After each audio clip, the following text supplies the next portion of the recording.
Hey guys, I'm Siddhini Nadara. අද මේ video එක අපි සාකච්ඡා කරන්නේ කොහොමද අපි workbench එක හරහා ER diagram එකක් ඇඳගන්නේ.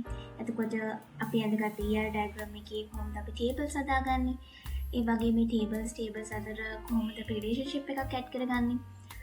මේ වගේ දේවල් ටිකක් අපි වෙනද වගේම question එකක් හරහා සාකච්ඡා කරමු. දැන් අපි බලමු මොකද question එක කියලා. හරි අපි බලමු අපිට අද ලැබිලා තියෙන ප්‍රශ්නේ මොකක්ද කියලා. Question set 4. මේක තමයි අපිට දැන් තියෙන ප්‍රශ්නේ. අපි කියලා බලමු. You have given the institute to develop the school system of Kagalu Mahavidyalaya. Your part in this software is to create a database. With this software, you can easily manage all student information, all teachers' information, class schedules, etc. මේ ක්වෙක්ෂන් එකෙන් කියන්නේ කෑගලු මහා විද්‍යාලය කියලා school එකක් තියෙනවා. ඒක school system එක develop කරන්නේ ඔයා. එතකොට මේ සොෆ්ට්වෙයාර් එක ඩිවෙලොප් කරන වැඩේදී ඔයාට ලැබිලා තියෙන්නේ ඩේටාබේස් එක හදන එක. එතකොට මේ සොෆ්ට්වෙයාර් එක හදනකොට ඩේටාබේස් එක ඇතුළතදී වෙන්න ඕන දේවල් තමයි ඩේටාබේස් එකකින් ස්ටුඩන්ට්ස් ලගේ ඉන්ෆර්මේෂන්, ඒ වගේම ටීචර්ස් ලගේ ඉන්ෆර්මේෂන් මැනේජ් කරගන්න පුළුවන් වෙන්න ඕන වගේම ක්ලාසස් වල ෂෙඩියුල්ස් මැනේජ් කරගන්න පුළුවන් වෙන්න ඕන. ඒක තමයි ක්වෙක්ෂන් එකේ තියෙන්නේ. අපි බලමු අපිට ඒ ක්වෙක්ෂන් එක හරහා තියෙන ටාස්ක් මොනවද කියලා. පළවෙනි ටාස්ක් එක තමයි use Kagalu Vidyalaya DB as the name of the database. Draw ER diagram. Task 2 එක create a table to store students information and their guardian information. Follow the instructions below when creating this table. Task 3 එක තමයි name relationship between the two tables, student and guardian, that you are set up above. Mark it in the ER diagram you created.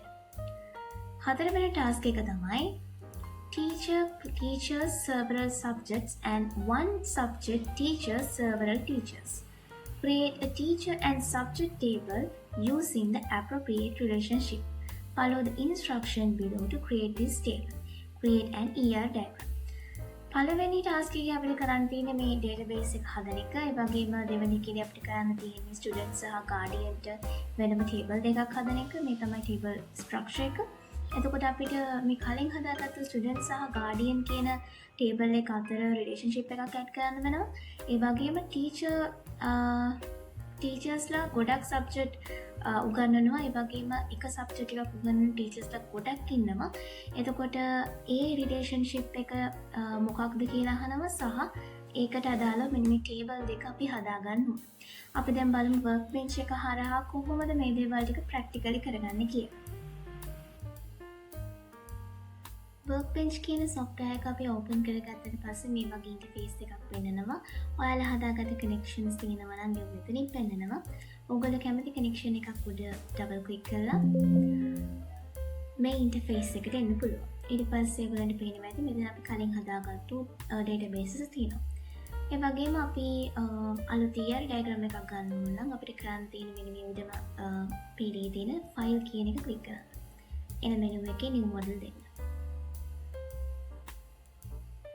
ඊට පස්සේ මේ MyDB කියන තැන අපේ ක්වෙක්ෂන් එකට අනුව කෑගලු විද්‍යාලය DB කියලා අපි වෙනස් කරගන්න ඕනේ. අපි දැන් බලමු මේක අපි කොහොමද කරන්නේ කියලා. මේ MyDB කියන එක ඩබල් ක්ලික් කරන්න. ඊට පස්සේ අපිට අවශ්‍ය නම් මෙතනින් දෙන්න පුළුවන්.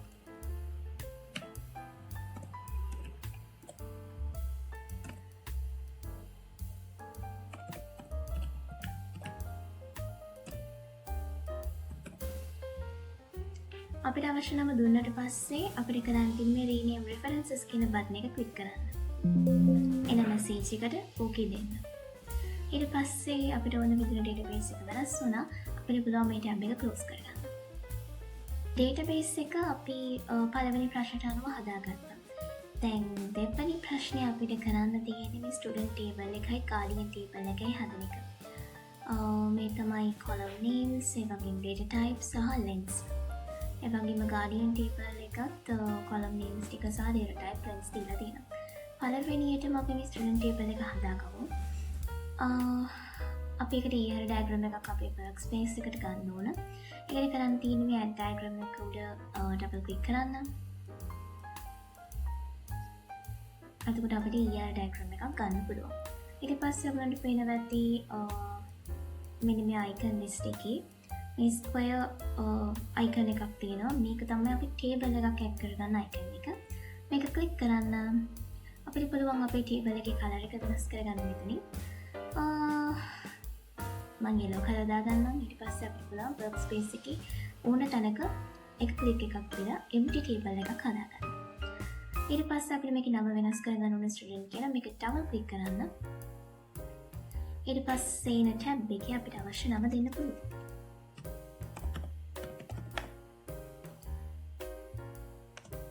දැන් අපි බලමු columns ටික add කරගන්න. හරි අපි දැන් columns ටික add කරගෙන යමු. අපිට column එකක් add කරන්න ඕන නම් මේ column name එකට පල්ලෙහායි click කරන්න. එතකොට ඔයගොල්ලන්ට පේනවා මේ selected area එකක් එනවා blue color. මේ ටිකේ තමයි අපිට column එක දාගන්න වෙන්නේ. එතකොට column name එක කියන තැන double click කරාට පස්සේ අපිට rename කරගන්න පුළුවන්. පළවෙනි column එක තමයි index number කියන එක. මේ වගේ column name එකක් හදනකොට අපිට space එකක් වෙනුවට underscore එකක් පාවිච්චි කරන්න පුළුවන්. අපි column name එකක් දෙද්දී සාමාන්‍යයෙන් space එකක් පාවිච්චි කරන්නේ නැහැ. ඊට පස්සේ ඒකේ data type එක වෙනස් කරගමු. වාචා length එක 10. ඒ වගේම මේක primary key එකක් කරලා තියෙනවා. primary key එකකින් වෙන්නේ මේ column එකට value එකක් දැම්මට පස්සේ ඒ value එක unique key එකක් විදිහට දෙනවා. ඒක duplicate වෙන්නේ මේ table එක පුරාවටම. ඒක නිසා අපි ඒකට primary key එක දාලා තියෙනවා. ඊළඟ column එකත් අපි හදාගන්න කලින් මෙන්න මේ tab එක පොඩ්ඩක් අපි expand කරගනිමු. දැන් හරි. අපි ඊළඟ එකත් ඒ විදිහටම හදාගමු. first name තමයි ඊළඟ column name එක. ඒක වාචා පොඩ්ඩක් තියන්න පුළුවන්. ඊළඟ එක තමයි last name. ඒකත් වාචා 45. ඊට පස්සේ තමයි අපිට gender කියන column එක තියෙන්නේ. ඒ column එකෙන් පස්සේ අපි data type එක වාචාම තමයි length එක 10 කියලා වෙනස් කරගන්න. ඊළඟ එක තමයි contact number. contact number කියන column name එක හදාගත්තට පස්සේ ඒකෙත් data type එක වාචා length එක 10. ඊළඟ column එක තමයි address කියන්නේ. ඒ column එකත් අපි හදාගත්තා. ඒකේ data type එක වාචා length එක 60 දෙන්න. හරි අපි table එක හදාගත්තා. ඊට පස්සේ අපි මේ tab එක close කරගමු. හරි ඔයාලට පේනවා table එක ලස්සනට හැදලා තියෙනවා. මේකේ විදිහටම ඊළඟට අපි guardian table එක හදමු. guardian table එක හදන්නත් අපිට කලින් steps ටිකම තමයි follow කරන්න තියෙන්නේ. ඔයගොල්ලන්ට පේනවා මේ icon list එක. ඒකේ තියෙන square icon එක click කරලා තමයි අපි table එකක් ගන්නෙ. මේක click කරන්න ඊට පස්සේ අපි collision වලින් පස්සේ මේ color එක තියෙනවා. අපි ඒකත් පොඩ්ඩක් වෙනස් කරමු. මම green දාගත්තා. ඊට පස්සේ ඔයාලට පේනවා අපිට empty table එකක් හැදුනා. දැන් අපි ඒක rename කරගමු guardian කියලා.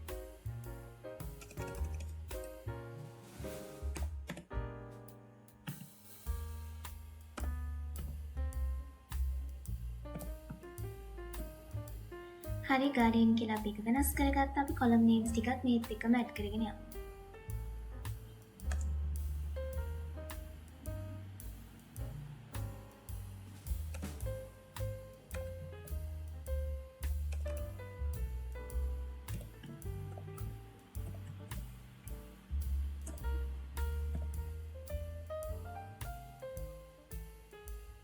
ඊළඟ type එක වාචා. ඊට පස්සේ length එක 10. ඒකත් primary key කරන්න. එතකොට මේ guardian id කියන එක duplicate වෙන එක අපිට නවත්ත ගන්න පුළුවන්. ඊට පස්සේ අපි ඊළඟ columns ටිකක් add කරමු.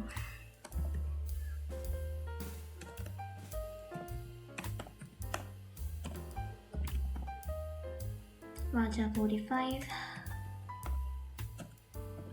last name එකත් වාචා 45. gender එක වාචා 45 නෙවෙයි, ඒක 10 වගේ දාගන්න. ඒකේ last column එක තමයි contact number කියන්නේ. එක contact number එකත් වාචාම තමයි type එක link එක 10 විදිහට වෙනස් කරගන්න. හරි අපි table එකත් හදාගෙන ඉවරයි. මේ තියෙන අපි හදාගත්තු tables එක. අපේ third task එක තමයි මේ student කියන table එක සහ guardian කියන table එක අතර තියෙන relationship එක මොකක්ද කියලා හොයන එක. අපි හදාගත්තු tables දෙක තමයි එතකොට මේ තියෙන්නේ. මම මේක ඔයගලන්ට example එකක් අරගෙන explain කරන්නම්. ඔයගොල්ලෝ හිතන්න ඔයගොල්ලෝ ඉන්නේ hostel එකක. ඒ hostel එකේ ළමයි 10 දෙනෙක් ඉන්නවා. ওই ළමයි 10 දෙනාම බලාගන්න ඉන්නේ එක warden කෙනෙක්. එතකොට ඒක wardenට ළමයි 10 දෙනාම බලාගන්න වෙනවා. හැබැයි එක ළමයෙක්ට යාගේ ප්‍රශ්න කියලා කියන්න ඉන්නේ එක warden කෙනෙක්. එතකොට මේ උදාහරණය අපි මේ tables දෙකට apply කරොත් එක guardian කෙනෙක්ට ස්ටුඩන්ට්ස්ලා ගොඩාක් බලාගන්න වෙනවා. හැබැයි එක ස්ටුඩන්ට් කෙනෙක්ට ඉන්නේ එක guardian කෙනෙක්. එතකොට මෙතන තියෙන්නේ 1-to-many relationship එකක්. එතකොට අපි 1-to-many relationship එකක් add කරගන්නේ කොහොමද? මෙන්න මෙතන තියෙන 1n කියලා icon එක click කරලා අපි මුලින්ම many වෙන පැත්ත select කරන්න ඕන. ඒක guardian කෙනෙක්ට ස්ටුඩන්ට්ස්ලා ගොඩක් බලාගන්න එනකොට many වෙන පැත්ත තමයි ස්ටුඩන්ට් පැත්ත. එතකොට ස්ටුඩන්ට් පැත්ත ක්ලික් කරා. ඊට පස්සේ 1 වෙන පැත්ත ක්ලික් කරා. හරි ඔයගලන්ට පේනවා මේ ස්ටුඩන්ට් ටේබල් එකේ පොඩි වෙනසක් වෙලා තියෙනවා. මේකට අලුතෙන් automatically column එකක් add වෙලා තියෙනවා. මේ column එකේ තේරුම තමයි මේක foreign key එකක්. ඒ කියන්නේ මේ බගු දෙකම එකිනෙක සම්බන්ධ කරන්නේ මේ foreign key එක හරහා. එතකොට මේ guardian ID කියන එක තමයි අලුතෙන් add වෙච්ච column එක. එතකොට මේ guardian ID කියලා කියන්නේ මේ one පැත්තේ මේ guardian ගේ පැත්තේ තියෙන primary key එක. 1-to-many relationship එකකදී one පැත්තේ තියෙන primary key එක many පැත්තේ තියෙන foreign key එක බවට පත් වෙනවා. මොකද මේ foreign key එකෙන් තමයි many පැත්ත සහ one පැත්ත අතර relationship එකක් add කරගන්නේ. එතකොට ඒකෙන් තමයි ඒක connect වෙලා ඉන්නේ මේ table දෙක. එතකොට අපි tables දෙකක් connect කරන්න අවශ්‍යයි නම් අපි එතනට දාගන්නේ foreign key එකක්. එතකොට මේක තමයි මේ table දෙකත් එක්ක සාකච්ඡා කරන්න තියෙන්නේ. අපි බලමු ඊළඟ task එකේ වැඩ ටික කොහොමද කරන්න කියලා. හරි මේක තමයි අපේ fourth task එක. එතකොට මේකෙදී අපිට tables දෙකක් හදන්න වෙනවා. ඒ වගේම මෙතන දීලා තියෙන scenario එකට අනුව අපිට සුදුසු relationship එකක් මේකට දාන්න වෙනවා. මේකද අපි මතක තියාගන්න ඕන දේ තමයි එක teacher කෙනෙක් subject ගොඩක් උගන්වනවා. ඒ වගේම එක subject එකක් උගන්වන teachersලා ගොඩක් ඉන්නවා කියන එක. හරි මුලින්ම අපි teacher table එක හදාගෙන ඉමු. මේ icon list එකේ square icon එක click කරා. ඊට පස්සේ අපි empty table එකක් හදාගත්තා. ඒක teacher කියලා rename කරගත්තා. පළවෙනි column එක තමයි ඒකේ teacher register number.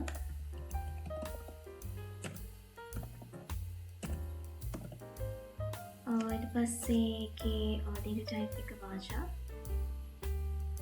length එක 10. ඒක primary key කරන්න ඕන. එතකොට ඒක repeat වෙන්නේ නැහැ. ඊළඟ column එක තමයි first name. වාචා 45.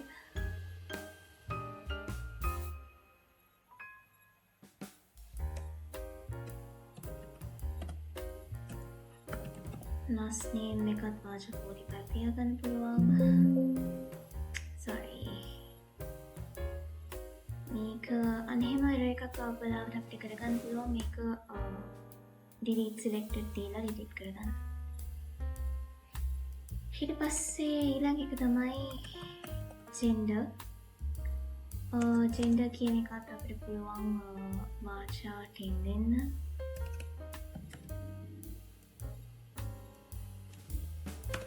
ඊළඟ එක තමයි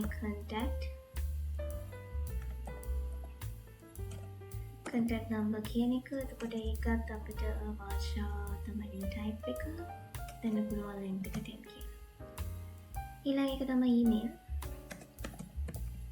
email එකත් data type එක වාචා 45 වෙන එක මම හිතන්නේ 50 වගේ තමයි තිබුණේ මට මතක විදිහට. ඔව්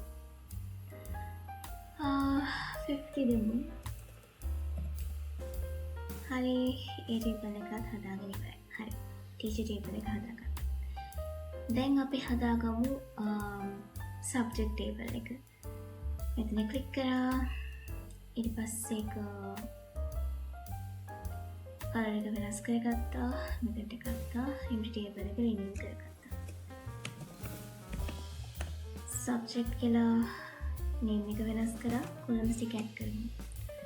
කොලම්ස් ටික තමයි ඒකේ සබ්ජෙක්ට් ID, සබ්ජෙක්ට් name. එතකොට සබ්ජෙක්ට් ID කියන එක ගත්තත් ඒකේ data type එක වාචා තින් දෙන්න. primary key. ඊට පස්සේ ඊළඟ තමයි subject name. underscore name. එක 45 නේද? 45. හරි මේ විදිහට tables දෙකම අපි හදාගෙන ඉවරයි. දැන් අපි බලමු මේ tables දෙක අතර තියෙන relationship එක මොකක්ද කියලා. අපි දැන් බලමු මේ tables දෙක අතර තියෙන relationship එක. හිතන්න ටීචර්ගේ සයිඩ් එකකින් අපි මේක බැලුවොත් එහෙම එක ටීචර් කෙනෙක් සබ්ජෙක්ට් ගොඩක් උගන්වනවා කියලා. ඒ කියන්නේ එක ටීචර් කෙනෙක් ඉන්නවා එයා සිංහල, maths, science මේ සබ්ජෙක්ට් තුනම උගන්වනවා. එතකොට එක ටීචර් කෙනෙක් සබ්ජෙක්ට් ගොඩක් උගන්වනවා. එතන තියෙන්නේ 1 to many relationship එකක්. ඒ වගේම සබ්ජෙක්ට් එක සයිඩ් එකේ මේක ගත්තොත් එහෙම අපි හිතමු maths කියන සබ්ජෙක්ට් එක උගන්වන ටීචර්ස්ලා 5 දෙනෙක් විතර ඉන්නවා. එතකොට එතන තියෙන්නේ එක සබ්ජෙක්ට් එකක් උගන්වන ටීචර්ස්ලා ගොඩක් ඉන්නවා. ඒ කියන්නේ 1 to many relationship එකක්. මේ වගේ සයිඩ් දෙකටම 1 to many relationship එකක් කියන අවස්ථාවකදී අපි ඒකට කියනවා many to many relationship එකක් කියලා. අපි බලමු කොහොමද many to many relationship එකක් ඇඩ් කරගන්නේ කියලා. ඔයගලන්ට පේනවාද මෙන්න මේ NM letters දෙකත් එක දිලා icon එක. මේක ක්ලික් කරාට පස්සේ blue color වෙනවා. ඊට පස්සේ අපි tables එක select කරාට පස්සේ many to many relationship එකක් හැදෙනවා. හරි අපි many to many relationship එකක් add කරගත්තට පස්සේ අපිට පේනවා අලුත් table එකක් හැදිලා තියෙනවා. ඒ table එක තුළ තමයි teacher සහ subject කියන tables දෙකම relationship එකක් add කරගෙන තියෙනවා. ඒ වගේම teacher කියන table එකේ තියෙන primary key එක teacher has subject කියන table එකේ foreign key එක විදිහට subject කියන table එකේ තියෙන primary key එක teacher has subject කියන table එකේ foreign key එක විදිහට ඇවිල්ලා මේ tables දෙක අතර connectivity එක හදාගෙන තියෙනවා. ඒ වගේම අපිට පේනවා many to many අවස්ථාවක් තවදුරටත් පවතින්නේ නැහැ. ඒක 1 to many අවස්ථා දෙකක් විදිහට convert වෙනවා කියලා. හරි අපි tables වල බලලා ඉවරයි. අපි බලමු දැන් ER diagram එක කොහොමද database එකක් විදිහට convert කරගන්නේ කියලා. අපිට පුළුවන් database කියන tab එකට යන්න.